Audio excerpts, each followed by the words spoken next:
বহুল প্রতীক্ষিত ত্রয়োদশ জাতীয় সংসদ নির্বাচন এবং গণভোট অনুষ্ঠিত হতে যাচ্ছে আগামীকাল এবং ত্রয়োদশ জাতীয় সংসদ নির্বাচনে বগুড়া ৬ আসনের ভোট গ্রহণের প্রস্তুতি কিন্তু চলছে। বগুড়া ৬ আসনের ১৫০টি ভোট কেন্দ্রের যে সরঞ্জাম, ব্যালট বক্স থেকে শুরু করে ব্যালট পেপার এবং আনুষঙ্গিক আরও যেগুলো সরঞ্জাম রয়েছে সেগুলো কিন্তু বগুড়ার সদর উপজেলা পরিষদে আজ সকাল 10টা থেকে বিতরণ কার্যক্রম শুরু হয়েছে। সদর উপজেলা পরিষদের সামনে থেকে এবং বগুড়া সদর উপজেলা পরিষদের সামনে যে মাঠটি রয়েছে এই মাঠে কিন্তু আসছে বিভিন্ন ট্রাক সহ বিভিন্ন পিকআপ নিয়ে কিন্তু সরঞ্জামগুলো আসলে যে কেন্দ্রগুলো রয়েছে ১৫০টি কেন্দ্র, সেই কেন্দ্রগুলোতে পর্যায়ক্রমে কিন্তু পাঠানো হচ্ছে। আমরা যতটুকু দেখেছি যে প্রিজাইডিং অফিসারের যে নেতৃত্বে কিন্তু এই যে সরঞ্জামগুলো সেই সরঞ্জামগুলো গ্রহণ করা হচ্ছে এবং সরঞ্জাম 5টি বুথ থেকে গ্রহণ করা হচ্ছে। সদর উপজেলার বুথ থেকে গ্রহণ করার পরপরই কিন্তু প্রিজাইডিং অফিসার সেগুলো সবগুলো আসলে যাচাই করে নিচ্ছেন যে আসলে সব কিছু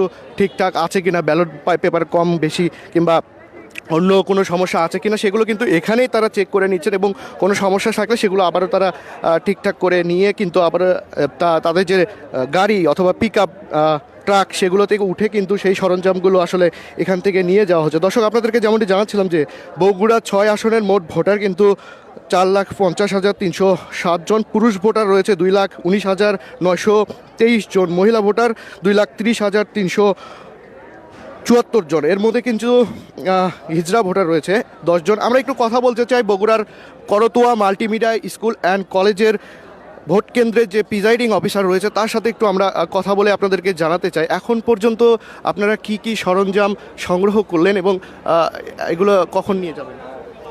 ধন্যবাদ।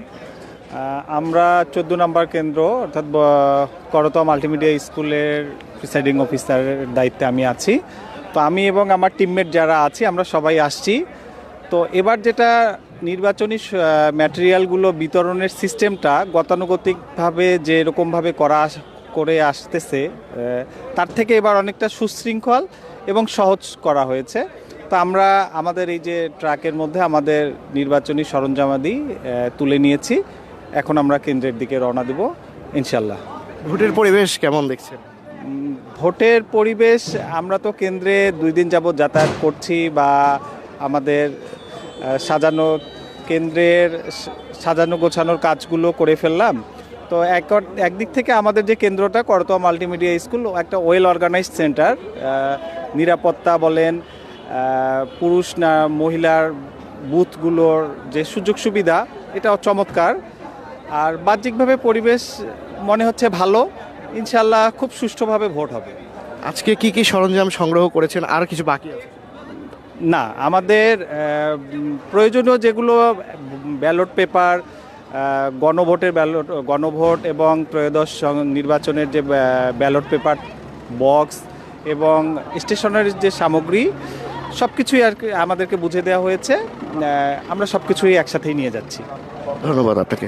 দর্শক, আমরা শুনছিলাম করতোয়া মাল্টিমিডিয়া স্কুল অ্যান্ড কলেজের যিনি প্রিজাইডিং অফিসার রয়েছেন, সেই ভোট কেন্দ্রের প্রিজাইডিং অফিসার, তিনি কিন্তু জানাচ্ছিলেন যে এবার অত্যন্ত সুন্দর সুশৃঙ্খলভাবে কিন্তু তারা আসলে তাদের যে ব্যালট পেপার সংগ্রহ করা সেই ব্যালট পেপার সহ আনুষঙ্গিক জিনিসপত্র তারা কিন্তু সংগ্রহ করেছেন। আমরা আপনাদেরকে দেখাচ্ছিলাম আরও 100 Karatoya multimedia school and college ছাড়াও কিন্তু আরও মোট 50টি আপনাদেরকে যেমনটি জানাচ্ছিলাম যে ভোট কেন্দ্র রয়েছে, সেই ভোট কেন্দ্রের যারা প্রিজাইডিং অফিসার রয়েছে তারা কিন্তু আসলে এখান থেকে তাদের যে আনুষঙ্গিক জিনিস ব্যালট বক্স, গণভোটের ব্যালট বক্স, জাতীয় নির্বাচনের ব্যালট বক্স, এছাড়াও কিন্তু পেপার রয়েছে, ব্যালট পেপার রয়েছে, সেগুলো কিন্তু তারা এখান থেকে সংগ্রহ করছিলেন। আপনাদেরকে আরও একটু আমি জানিয়ে রাখতে চাই যে সকাল 10টা থেকে এই যে ব্যালট পেপার বিতরণ, সেই ব্যালট পেপার বিতরণ শুরু হয়।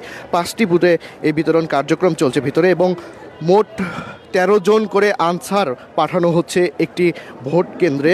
এর মধ্যে মহিলা আনসার রয়েছেন 4 জন, পুরুষ আনসার 9 জন। আনসারের পাশাপাশি কিন্তু আমরা যতটুকু জানতে পেরেছি যে ঝুঁকিপূর্ণ যেগুলো কেন্দ্র রয়েছে সেই ঝুঁকিপূর্ণ কেন্দ্রে 2 জন করে পুলিশ সদস্য কিন্তু সেখানে পাঠানো হচ্ছে। সদর উপজেলা পরিষদের সামনে থেকে চলছে ত্রয়োদশ জাতীয় সংসদ নির্বাচন এবং গণভোটের ব্যালট পেপার সহ আনুষঙ্গিক যে সরঞ্জাম রয়েছে সেগুলো বিতরণ কার্যক্রম সকাল 10টা থেকে শুরু হয়েছে, এখন পর্যন্ত চলছে। যারা যুক্ত ছিলেন দৈনিক করতোয়ার সাথে, এই ছিল আপনাদের সাথে সর্বশেষ নিউজ। যারা যুক্ত ছিলেন ধন্যবাদ আপনাদেরকে। দর্শক।